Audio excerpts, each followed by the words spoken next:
합니다라는 제목으로 말씀 전가하도록 하겠습니다. 우리 제목 같이 한번 해볼까요? 시작.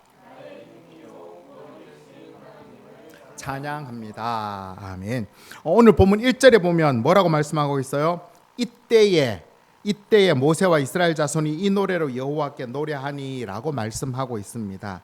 여기서 이때가 중요하겠죠, 그죠? 이때는 언제냐 하면 우리 좀 전에 지난주에 살펴봤던 14장 끝부분에 해당되는 때를 말하고 있습니다. 어떤 상황인지 우리 14장 30절 31절 우리 같이 읽어보겠습니다. 시작. 그날에 여호와께서 이같이 이스라엘을 애굽 사람의 손에서 구원하시매 이스라엘이 바닷가에서 애굽 사람들이 죽어 있는 것을 보았더라. 이스라엘이 여호와께서 애굽 사람들에게 행하신 그 큰 능력을 보았으므로 백성이 여호와를 경외하며 여호와와 그의 종 모세를 믿었더라. 아멘. 어떤 상황인지 아시겠죠, 그죠? 이스라엘 백성들이 출애굽한 이후에 홍해를 마른 땅을 건너 홍해를 건넜습니다. 그것을 본 애굽의 병거들과 군사들이 이스라엘 백성들을 추격하여 홍해 가운데로 들어왔습니다. 하지만 이미 이스라엘 백성들은 마른 땅을 밟고 홍해를 건넌 이후였고, 그 다음에 이들이 홍해 가운데 들어오자 하나님께서는 애굽의 병거의 바퀴가 빠지게 하였었고 더 이상 진격할 수 없도록 혼란 가운데 좌충우돌하게 하였습니다. 그때 하나님께서 모세가 하나님 말씀에 순종하여 다시 손을 홍해로 내어 밀자 홍해의 물이 다시 회복되어져서 홍해에 들어온 애굽의 모든 사람들이 다 죽임을 당하고 말았습니다. 홍해를 건넌 이스라엘 백성들이 홍해 가에 보니 그 홍해 해변가에 죽었던 이스라엘 백성들의 애굽 사람들의 시체가 거기에 떠다니는 것들을 보게 되었습니다. 이를 본 이스라엘 백성들이 하나님의 크신 능력을 다시 한 번 더 경험하게 되었고, 이를 하나님을 경외하고 그의 종 모세를 믿게 되었던 것이 바로 그때였습니다. 이때 모세가 오늘 본문의 노래를 부른 것입니다. 어쩌면 그냥 넘어갈 수도 있었겠죠, 그죠? 뭐 충분히 그랬을 수도 있을 상황이고, 또 앞으로 가나안 갈 길도 멀어요. 또 지금 이렇게 죽은 애굽보다는 애굽의 마지막 10번째 재앙, 10번째 재앙, 장자 죽음의 재앙으로 인한 하나님의 능력이 더 크게 역사했던 것들을 그들은 다 경험을 했던 것입니다. 그럼에도 불구하고 모세는 이때 이 노래를 불렀습니다. 왜 이때 이 노래를 불렀을까요? 그것은 여러 가지 의미가 있는데, 모세가 이 노래를 불렀다라고 할 때 사실 여기서 모세는 노래가 아니라 찬양을 불렀다라고 표현하는 것들이 적당할 것 같아요. 자, 우리 한번 생각해 보세요. 노래와 찬양은 어떤 차이가 있을까요? 노래와 찬양.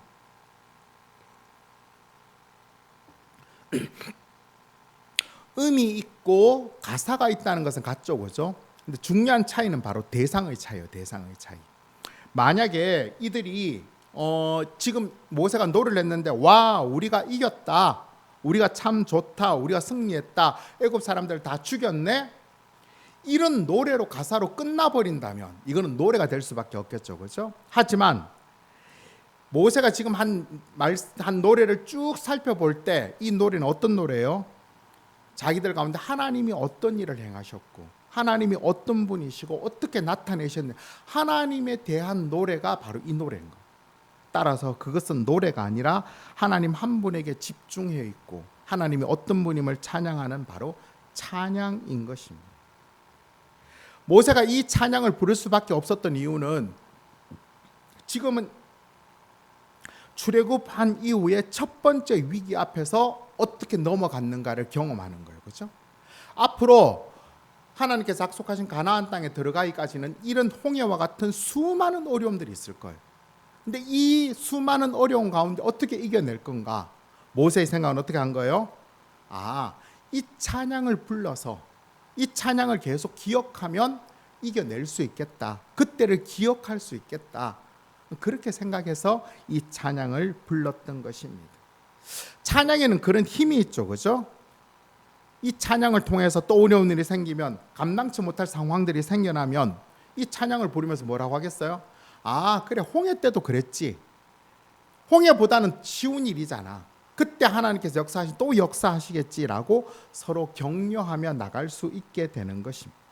또한 이 찬양을 통해서 모세가 원했던 것은 단순히 지금 있는 이스라엘 백성들뿐만 아니라 이 노래가 대를 이어서 이스라엘 백성 후손들도 하나님, 우리가 믿고 있는 하나님은 이런 분이야 라는 것들을 기억하게 하기 위함이었어요. 또 하나 더 의미가 있다면 이 찬양을 통해서 자신을 죽이려고 쫓아오던 애굽 사람들을 무찌르고 승리한 그 능력이 누구에게 있어요? 자신들에게 있지 아니하고 하나님께 있다는 것들을 분명하게 고백하기 위함입니다.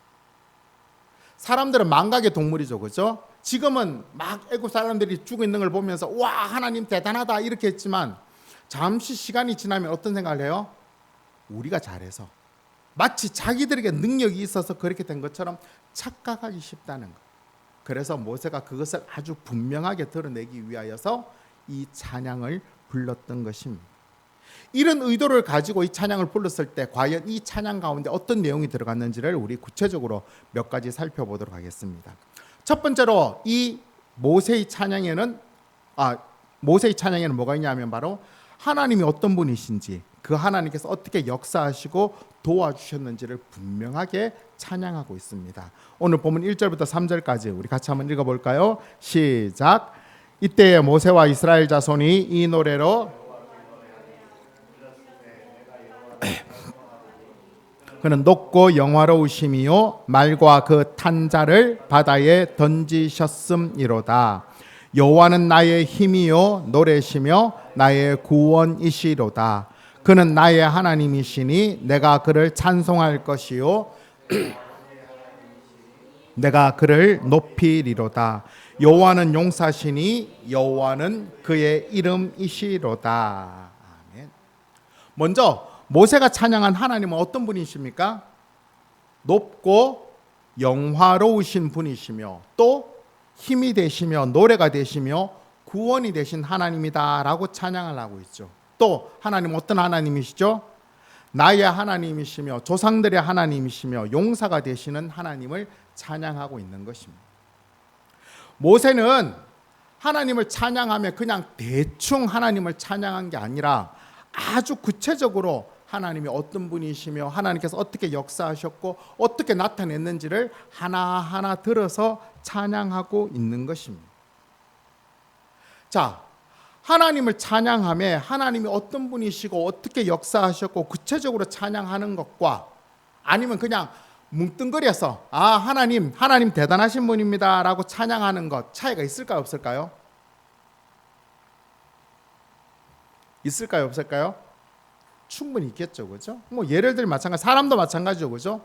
누구에게 감사의 의의를 표현할 때 그 감사의 제목들 하나하나마다 이래서 감사하고 이래서 감사하고 이래서 감사합니다, 그래서 정말 감사합니다라고 하는 것과 감사합니다 한마디 뚝 던지고 그냥 떠나는 거하고 차이가 날까 안 날까요? 엄청난 차이가 나는 거죠, 그렇죠? 구체적으로 하나씩 감사하며 찬양할 때 그 분명한 도우심의 역사들을 느껴낼 수 있는 것입니다. 하나님도 마찬가지이십니다. 하나님께서도 우리에게 하나님은 너무나 자세하고 섬세하게 우리의 모든 것들을 다 지키시고 보호하시고 인도하고 계시는 거죠. 그 하나님을 어떻게 찬양하느냐, 어떻게 감사하느냐에 따라서 삶이 달라지는 거죠. 우리 히브리서 4장 16절 우리 새번역 버전으로 같이 한번 읽어볼까요? 시작. 그러므로 우리는 담대하게 은혜의 보좌 앞에 나아갑시다. 그리하여 우리가 자비를 받고 은혜를 입어서 제때에 주시는 도움을 받도록 합시다. 아멘. 하나님께서는 항상 제때에 우리를 도와주시도록 역사하시고 인도하십니다. 그러기 위해서 하나님은 은혜의 보좌 앞에 담대히 나아가야 됨을 말씀하고 있는 것입니다. 여기서 우리가 중요하게 살펴봐야 할 것은 만약에 우리가 담대하게 은혜의 보좌 앞에 나아가서 기도하지 않으면 그러면 하나님께서 우리를 도와주시지 않으실까 하는 것입니다. 어떻게 생각하세요? 지금 히브리서 4장 16절에 히브리서 기자가 뭐라고 하고 있어요? 은혜의 보좌 앞에 담대히 나아가라. 그러면 하나님께서 은혜와 역사해 주실 거야. 제때 하나님 도와주실 거야 라고 했어요. 그죠? 자, 그러면 은혜의 보좌 앞에 나아가서 우리가 제대로 기도하지 않으면 하나님께서 우리를 잘 안 도와주실까요? 도와주실까요? 도와주신다면 왜 기도하면서 은혜의 보좌 앞에 나아가야 될까요? 안 나가도 다 도와주는데?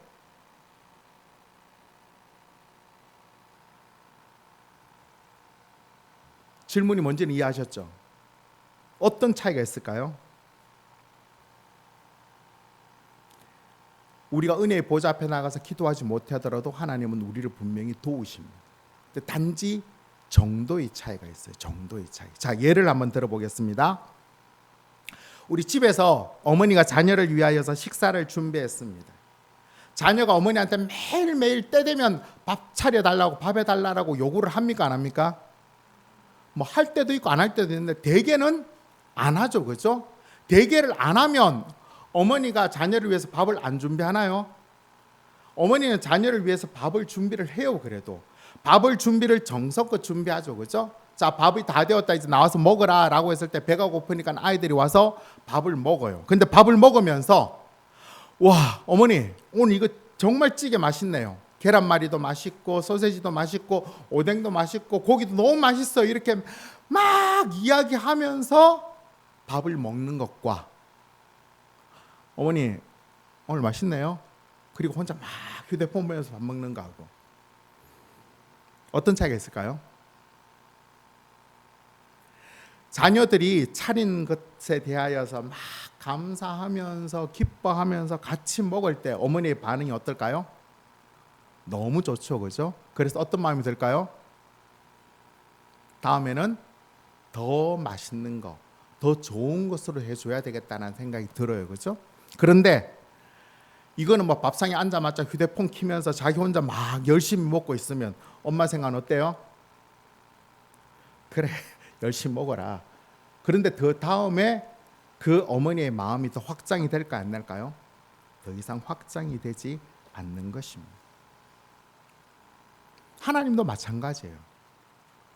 우리가 하나님께 기도하지 않아도 하나님께서는 우리들의 필요를 채우시며 역사하시며 인도하십니다.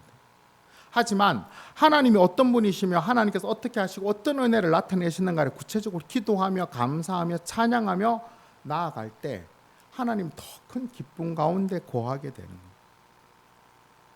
그런데 여기서 더 중요한 것은 우리가 그렇게 구체적으로 하나님께 감사하고 기뻐해야 되는 건 하나님을 기쁘시게 하는 의미도 있지만 그보다 더 큰 이유가 있어요. 더 큰 이유가 뭐죠?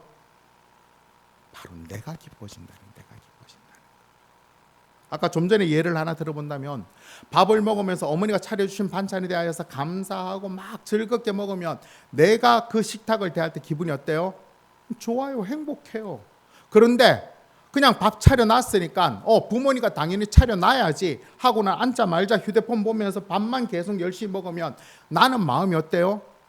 식탁의 기쁨이 하나도 없어요. 하나님을 믿는 것도 마찬가지예요. 아니, 하나님 다 아신다고 하셨으니까 뭐 기도를 하면 뭐해? 하나님께서 알아서 다 책임져 주시겠지. 그렇게 신앙생활하는 사람들의 신앙이 기쁠까요? 안 기쁠까요? 별로 기쁨이 없어요. 덤덤해요. 그냥 뭐 알아서 하셨겠지 뭐. 그런데 매일 아침 일어나면서 하나님께서 나에게 어떻게 역사하셨는지를 막 하나님 오늘도 살게 해주셔서 감사하고 좋은 환경, 좋은 에어컨 내려서 예배드리게 해주셔서 감사하고 그래도 덜 덥게 해주셔서 감사하고 그래서 막 찬양하고 그래서 막 기도하고 신앙생활이 어때요? 기뻐요. 기뻐요. 다르다는 것입니다. 하나님은 누구보다도 우리를 위하여서 구체적으로 하나님께 기도하고 감사하고 찬양하며 하나님과 소통하며 하나님을 믿기를 하나님은 원하고 계시는 것입니다. 오늘 본문도 마찬가지죠. 모세와 이스라엘 백성들은 이 찬양을 하면서 어떻게 마음이 어땠을까요? 정말 기쁘지 않았을까요? 왜요? 자기들 뒤에 따라오던 애굽 사람들이 막 병거를 막 몰고 들어왔는데 그 애굽 사람들이 홍해 가운데 딱 갇히자 하나님 다시 물을 덮어서 그들이 죽었어요. 그런데 노래 찬양 가사가 어때요? 하나님께서 말과 탄자를 물속에 잠기게 하셨다. 모두가 그 일의 증인들이에요. 목격자들이에요. 그 역사를 보면서 같이 찬양을 해요. 그 마음이 얼마나 기쁘겠어요. 마치 우리 2002년 월드컵 우리가 광화문에 모여서 막 팍팍팍 치면서 그 선수는 아니지만 그 경기에 함께 거기 들어갈 때 그 감동, 그게 거기에 있었던 것입니다. 모세는 이스라엘 백성들이 그런 찬양을 부르기를 원해서 이 찬양을 불렀던 것입니다. 앞으로 이 찬양은 두고 이때뿐 아니라 이스라엘 역사 계속 이런 하나님에 대한 구체적인 고백의 감사들이 계속 나오고 있어요. 시편에도 나오고 있고 이사야에도 나오고 있고 계속해서 드러내고 있는 것입니다. 이번 한 주간 오늘 저와 여러분들도 구체적으로 하나님이 어떤 분이시며 어떻게 역사하셨는지에 대하여 항상 감사하고 찬양하는 그런 저와 여러분 되시기를 간절히 바랍니다. 아멘. 어떻게 찬양하실래요? 아침에 눈을 뜨면 눈을 뜨게 해주신 것 감사. 아침에 눈을 뜨면서 하나님 아침에요. 직장 가기 싫어요. 왜 눈을 뜨게 하셨어요? 그냥 좀 더 자게 하시고 시간을 멈춰 주시고 이렇게 하루를 시작하는 것과 하나님 오늘 하루를 시작하게 해주셔서 정말 감사합니다. 오늘도 정말 신나고 정말 당당하게 잘 하루를 보낼 수 있게 해주십시오라고 하루를 시작하는 것 어떤 차이가 있을까요? 삶에 있어서 분명히 다른 것입니다. 생명을 연장시켜 주신 하나님께 감사하고 찬양하고 밥을 먹고 일을 하며 일을 할 수 있게 해주신 것에 대하여 하나님께 구체적으로 감사하고 찬양하는 것. 물론 일할 때는 힘들어요. 저도 일할 때 힘들어요. 막 무거운 짐을 지고 막 땀 온몸이 땀에 젖으면서 일할 때는 힘들죠. 하지만 금방 그 일을 마치고 차에 타서 에어컨을 쐬면서 하나님 또 내가 이 여기에서 돈을 벌어서 목회를 할 수 있고 여기서 또 조금 빨리 일찍 마쳐서 가서 설교 준비도 할 수 있고 또 맛있는 거 먹을 수도 있고 내 마음이 기쁘잖아요. 내 마음이. 그렇게 하나님을 찬양할 때 우리가 이번 한 주간 그렇게 살았으면 좋겠습니다. 우리 주위에 있는 것들에 대해서 감사하는 거죠. 제가 자주 하는 말이 있죠. 베려고 하면 풀 아닌 것이 없고 품으려고 하면 꽃 아닌 것이 없다. 다시 한 번 더요. 베려고 하면 풀 아닌 것이 없고 품으려고 하면 꽃 아닌 것이 없다. 베려고 하면 다 풀이에요. 하지만 품으려고 하면 다 꽃이에요. 우리가 하나님 앞에 감사의 제목을 찾고 감사하며 찬양하려고 한다면 우리 삶의 모든 것이 감사의 조건이 돼요. 하지만 불평하고 원망한다고 생각한다면 모든 것이 불평하고 원망하는 것.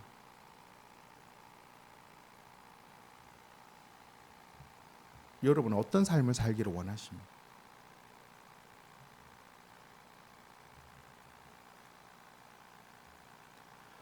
하나님께서는 항상 우리들의 마음들이 가장 기쁘기를 원하세요. 그 기쁨을 나타내기 위해서 바로 하나님을 구체적으로 감사하고 찬양하는 것입니다. 우리가 감사하고 찬양하거나 불평하고 원망한다고 해서 객관적인 상황이 달라지는 것은 아무것도 없어요. 똑같아요. 뭐가 달라져요? 우리의 마음이 달라지는 마음.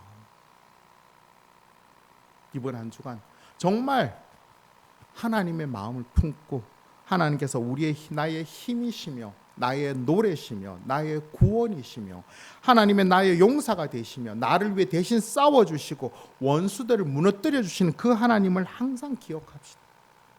그 하나님이 나와 동행하고 있다는 것들을 기억하며 할 수 있는 대로 구체적으로 하나님 앞에 찬양하며 감사해 봅시다. 그래서 우리가 내가 누릴 수 있는 그 구원의 기쁨이 얼마나 큰지, 그래서 하나님 사람답게 얼마나 행복하게 살 수 있는지 우리가 그것들을 하나씩 직접 몸으로 경험하는 그런 저와 여러분 되시기를 간절히 바랍니다. 아멘. 여기서 우리 한 가지 더 생각해 봐야 될 것은 바로 찬양의 조건입니다. 조건. 지금 모세는 어땠어요? 자신들이 눈앞에서 자신을 죽이려고 하던 애굽 사람들이 다 죽고 난 다음에 그 승리하심으로 인하여서 하나님의 도우심을 찬양했습니다. 그런데 하나님의 말씀대로 순종하며 나아갔는데 원수들을 이기는 것이 아니라 원수들 앞에 패하고 고난과 어려움을 당하고 있어요. 그때도 찬양해야 될까요? 그때도 찬양해야 될까요? 우리 사도행전 16장 25절 우리 같이 읽어보겠습니다. 시작. 한밤중에 바울과 실라가 기도하고 바울과 실라가 하나님께 기도하고 찬송했다고 하는데 지금 상황은 바울과 실라가 하나님의 복음을 증거하고 귀신 들린 여종에게서 귀신을 쫓아내므로 말미암아 사람들에게 매를 맞고 감옥에 처해져 있는 상황이에요. 하나님이 원하시는 대로 하나님의 능력을 힘입어서 귀신을 내어 쫓았어요. 근데 그 결과가 뭐죠? 매를 심하게 맞고 감옥에 갇혔어요. 근데 이때도 바울과 실라는 어떻게 했어요? 하나님께 기도하고 찬양했다고요. 바울의 기도가 뭐였겠어요? 원망하고 불평하고 하나님 왜 이렇게 하셨어요? 이렇게 했겠어요? 아니에요. 분명히 감사하고 그런 기도했을 거예요. 이럴 때도 찬양하고 감사하고 기도해야 될까요? 왜? 왜요? 하나님께서 그 다음에 어떤 일들을 만들어 가실지 모르기 때문에. 이 다음에 어떤 일이 일어났어요? 바울과 실라가 갇힌 그 감옥의 간수장이 예수님을 믿게 되었어요. 하나님께서는 그 일을 디딤돌로 해서 구원의 일들을 열어내신 것입니다.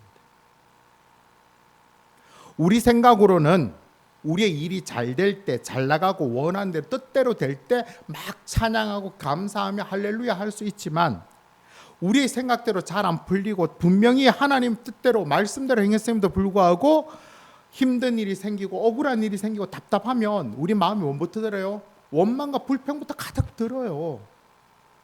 그러나 하나님께서 정말 원하시는 건 뭐예요? 그때라도 하나님은 뭘 하기를 원해요? 구체적으로 찬양하며 감사하며 기도하기를 원하고 계신다는 것입니다. 왜 그럴까요? 하나님께서는 그 상황을 통하여서 하나님의 깊으신 뜻대로 우리를 다시 더 새롭게 인도하실 것이기 때문에. 그 과정이 어떻든지 그 앞에 이루실 하나님의 뜻을 바라보면서 그 기쁨을 위하여서 우리가 그리 인내하며 찬양하며 나아가는 것입니다. 왜? 하나님께서는 결코 헛되게 우리를 고생시키시는 분 아니에요. 하나님 우리를 얼마나 사랑하시는데 왜 쓸데없이 우리가 고난당하게 하고 왜 쓸데없이 우리가 힘들게 하고 쓸데없이 억울한 일 당하게 할까요? 아니에요. 하나님 그 일을 반드시 디딤돌 삼아서 구원의 큰 역사를 드러내기 위한 가정으로 만들어 주신다는 것입니다. 우리 히브리서 12장 2절 3절 같이 읽어볼까요? 시작. 믿음의 주여 또 온전케 하시는 이인 예수를 바라보자. 그는 그 앞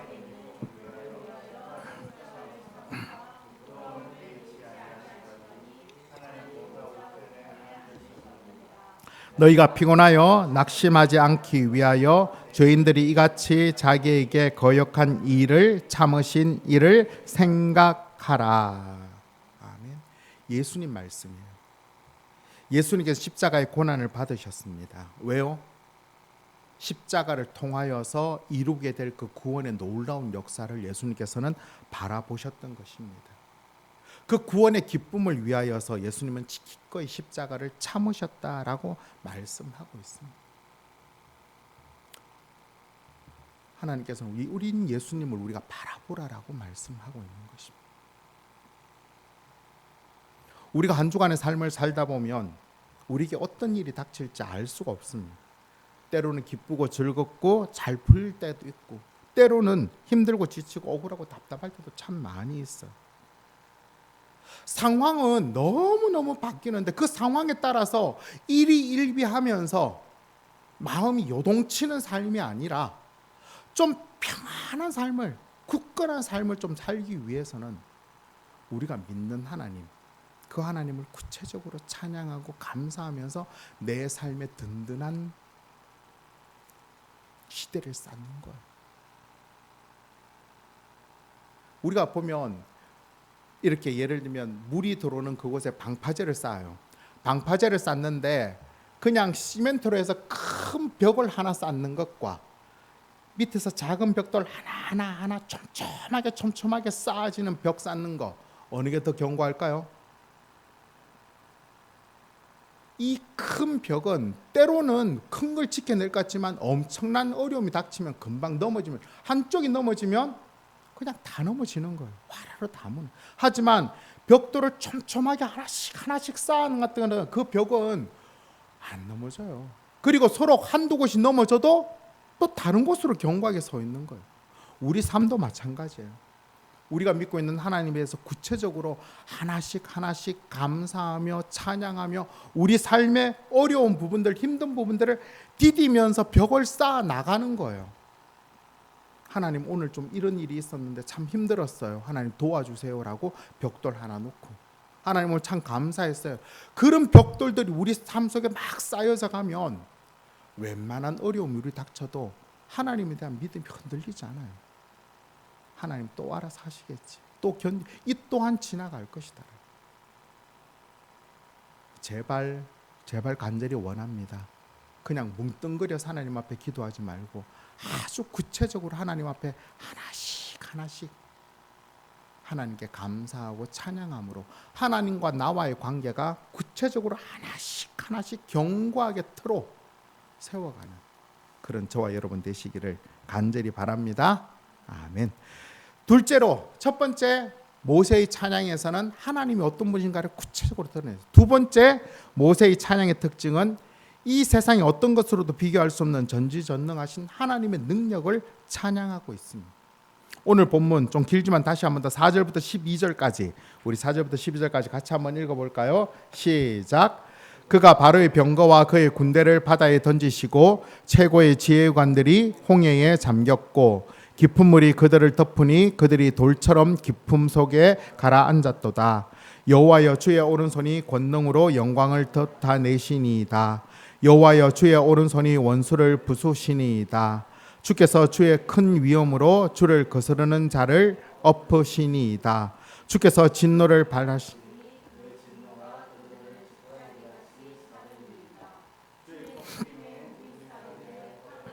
같이 일어나고 큰 물이 바다 가운데 옮기니이다. 원수가 말하기를 내가 뒤쫓아 따라잡아 탈취물을 나누리라. 내가 그들을 말미암아 내 욕망을 채우리라. 내가 내 칼을 빼리니 내 손이 그들을 멸하리라 하였으나 주께서 바람을 일으키심에 바다가 그들을 덮으니 그들이 거센 물이 낙같이 잠겼나이다. 여호와여, 신 중에 주와 같은 자가 누구니이까? 주와 같이 거룩함으로 영광스러우며 찬송할 만한 위엄이 있으며 기이한 일을 행하는 자가 누구니이까? 주께서 오른손을 드신즉 땅이 그들을 삼켰나이다. 아멘. 4절 보면 주보에 나오죠. 4절 보면 하나님께서는 바로의 애굽의 군대를 홍해에 던지시니 어떻게 됐어요? 최고의 지휘관들이 홍해에 잠겼어요. 당시 애굽은 세계에서 제일 강한 군대였어요. 아무리 그 강한 군대의 최고의 지휘관이라고 해도 소용이 없어요. 또 웬만하면 수영을 했을까요? 안 했을까요? 웬만하면 수영이겠죠. 아무리 수영해서 나오려고 해도 깊은 물이 그들을 덮음으로 돌처럼 가라앉았어요. 7절에 보면 하나님이 진노를 발하심에 당시 세계 최강의 군대인 애국 군대가 지푸라기 같이 살라져 버렸어요. 9절에 보면 바로와 애국 군대들이 이스라엘 백성들을 보면서 뭐라고 이야기해요? 야, 우리가 뒤쫓아 가서 그들이 가진 은금 폐물을 탈취하고 원하는 대로 그들을 멸망시키고 내 마음대로 내가 기쁨을 누리겠다라고 하셨지만 하나님 어떻게 하셨어요? 바람을 일으키시고 홍해에 덮어버리시니까 그들이 그 물 안에 다 빠져 죽고 말았어. 11절에 보면 하나님은 신 중의 신이시며 최고의 신이시며 참신이신 것입니다. 비록 당시 세계 최강의 애굽 군대였지만 전지전능하신 하나님 앞에서는 아무것도 아니었습니다. 아무것도. 우리가 분명히 기억해야 될 하나님, 고린도서 1장 25절 시작. 하나님의 어리석음이 사람보다 지혜롭고 하나님의 약하심이 사람보다 강하니라. 아멘. 하나님의 가장 약함이 인간의 가장 강함보다 훨씬 더 강해요. 하나님의 가장 어리석음이 인간의 가장 지혜로움보다 훨씬 더 훨씬 더 지혜롭다고. 우리가 믿고 있는 하나님이 그런 하나님이세요. 자, 예를 한번 봅시다. 우리 원숭이가 그래도 동물 중에 가장 똑똑하죠, 그죠? 가장 똑똑한 원숭이보다 사람들의 지혜가 정상적인 사람의 지혜라면 원숭이가 아무리 똑똑한 원숭이보다 어리석을까요? 똑똑하고 지혜로울까요? 지혜로워요. 비교가 안 돼요. 그런데 감히 원숭이가 그 사람 앞에 와서 야, 내가 네보다 더 똑똑해, 내가 너보다 모든 것 다 잘할 수 있어, 이렇게 이야기하면 사람이 그 원숭이를 보고 뭐라고 생각해요? 콧방귀를 끼죠, 그죠? 야, 쓸데없는 소리 하지 마. 우리 사람이 그렇다고요. 하나님에 대해서 뭐라고 이야기해요? 신은 없어, 하나님 없어, 우리가 최고지, 우리가 가장 지혜롭고 우리가 다 책임질 수 있고 내가 내 삶을 책임져서 만들어 나갈 수 있어라고 그렇게 이야기하고 있는 거예요. 그러나 그렇게 하다 어떻게 했어요? 애굽 사람들이 다 죽어버린 거예요. 우리가 믿고 있는 하나님은 대단한 분이십니다. 대단한 분. 그 하나님께 어떻게 해야 돼요? 감사하며 찬양하는 것이 마땅한 일입니다. 마땅한 일. 이번 한 주간 우리가 믿고 있는 창조주 되시며 전지전능하시며 참신이신 하나님을 분명히 하나씩 알아가고 감사하고 합시다.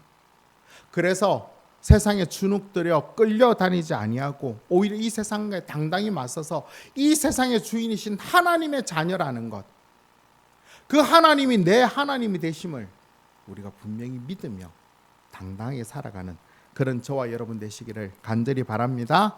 아멘. 말씀 맺도록 하겠습니다. 오늘 설교 제목을 기억하시나요? 뭐죠? 찬양합니다. 1절에서 모세와 이스라엘 백성들은 하나님께 노래하였다라고 말씀하고 있는데 이 노래는 노래가 아니라 찬양이었다라고 앞에서 말씀을 드렸습니다. 이 땅에서 예수 믿는 많은 자들이 이 땅의 노래에 취해져 있는 게 아니라 하나님을 찬양하는 일에 힘써야 합니다. 이 말은 다르게 표현하면 뭐죠? 우리의 노래가, 우리의 찬양이 구체적으로 하나님이 어떤 분이신지에 대한 분명한 고백들이 일어나야 된다는 것입니다. 하나님을 믿는 사람들이 하나님을 찬양해야 될 이유는 수도 없습니다. 그렇게 수많은 찬양의 이유가 있다면 우리의 삶은 언제나 하나님을 찬양하는 삶이 되어야 되는 것입니다. 할 수 있는 대로 우리가 알고 있는 찬양의 음악이 있다면 유튜브를 통해서 찬양을 들으시고 또 우리 입술로도 찬양을 하고 그 하나님이 내 삶 속에 어떻게 역사하셨는지를 우리가 매일매일 알아가는 거예요. 오늘 찬양이 출애굽기 나왔죠, 그렇죠? 자, 이 말이 이사야에서 또 하나 나와요. 이사야 43장 16절부터 21절까지 읽어볼까요? 시작. 나 여호와가 이같이 말하노라. 병거의 말과 군대의 용사를 이끌어내어 그들이 일시에 엎드려져 일어나지 못하고 소멸하기를 꺼져가는 등불 같게 하였느니라.